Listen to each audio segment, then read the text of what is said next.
அண்மை செய்தியை பார்த்துக் கொண்டிருக்கிறோம். கேன் தண்ணீருக்கான வரியை குறைக்க ஜிஎஸ்டி கவுன்சிலில் பரிந்துரைக்கப்பட்டிருக்கிறது. அதேபோல சைக்கிளுக்கான 12% இருக்கக்கூடிய இந்த ஜிஎஸ்டி வரியையும் 5% குறைக்கவும் பரிந்துரைக்கப்பட்டிருக்கிறது. கூடுதல் விவரங்களோடு செய்தியாளர் மதியழகன் இணைப்பில் இருக்கிறார். மதியழகன், வணக்கம். இந்த ஜிஎஸ்டி கவுன்சில் வேறு எந்தெந்த பொருட்களுக்கான வரியை குறைக்க பரிந்துரைத்திருக்கிறது? முழு விவரம் என்ன? மத்திய நிதியமைச்சர் தலைமையில் ஜிஎஸ்டி கவுன்சில் கூட்டம் இன்று நடைபெற்றது. இந்த கூட்டத்தில் பல்வேறு முக்கிய முடிவுகள் எடுக்கப்பட்டிருக்கின்றன. சில பரிந்துரைகளை வழங்குவதற்கு முடிவுகள் எடுக்கப்பட்டிருக்கின்றன.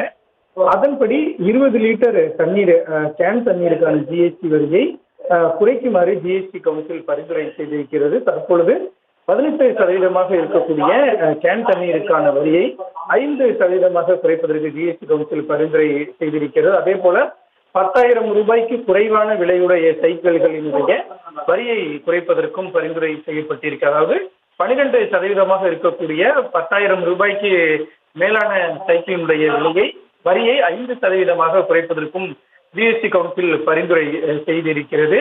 முக்கியமாக 1000 ரூபாய்க்கு மேலான ஆயத்த ஆடைகள், அதாவது ரெடிமேடு ஆடைகளை 1000 ரூபாய்க்கு மேலான ஆடைகளை வாங்கும் பொழுது அதற்கான வரியை உயர்த்துவதற்கும் ஜிஎஸ்டி கவுன்சிலானது பரிந்துரை செய்திருக்கிறது. பல பொருட்களினுடைய விலையை குறைக்க பரிந்துரைக்கக்கூடிய நிலையில் ஆயத்த ஆடைகளினுடைய, அதாவது 1000 ரூபாய்க்கு மேல் இருக்கக்கூடிய ஆயத்த ஆடைகளினுடைய வரியை உயர்த்துவதற்கும் இந்த ஜிஎஸ்டி கவுன்சிலானது பரிந்துரை மேற்கொண்டு இருக்கிறது. அதாவது 1,500 ரூபாய் வரையும், அதே போல் 1,500 10,000 ரூபாய், அதற்கு மேற்பட்ட விலைகள், அதாவது 1,500 வரைக்கும் 5%, 1,500 முதல் 10,000 ரூபாய் வரை 18%, அதே போல 10,000 ரூபாய்க்கு மேல் 28% என்ற ரீதியில் பரிந்துரைக்கப்பட்டிருக்கிறது.